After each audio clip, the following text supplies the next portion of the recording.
Ny tanjona foana moa hatramin'izay zany dia ny hoe ampiroborobo sy hamelatra be lehibe indrindra zany resaka agroalimentaire eto Madagasikara ka mampiseho mihitsy moa zany ireo hoe karazana sakafo na vita ny orinasa vaventy na orinasa majinika dia izay no tianay ho aseho an'ireo mpitsidika moa zany hoe orinasa sakafo tsy mbola be fahita zany ka nefany mety misy eto Madagasikara. Ireo entana vidinao dia tsy vitany hoe eto Madagasikara fokarina eto koa fa hoe hatramin'ireo entana avy any ivelany koa dia hita eto ihany koa zany izany hoe ampifandraisana eto daholo. Ny mpandray anjara moa zany amin'ity zany anisan'ireo trano hira moa zany dia 500 latsaka kely teo zany izy izay efa mitombo foana moa zany izy izay andiany efatra izay.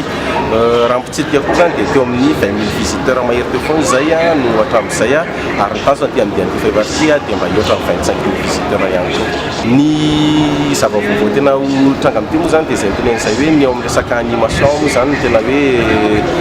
nampianay moa zany zany hoe misy ireo fizarana loka mamepona ireo mpitsidika, misy koa ireo ataontsika hoe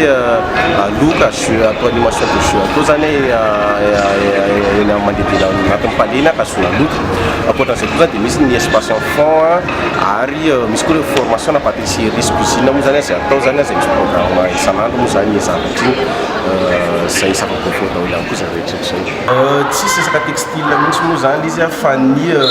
izay mifandraika amin'ny lakozia sakafo no ao.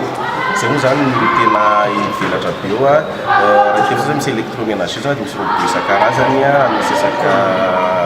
mobilier de cuisine regny koa moa zany ankoatran'ireo sakafo moa zany na voahodina sy voahodina moa zany.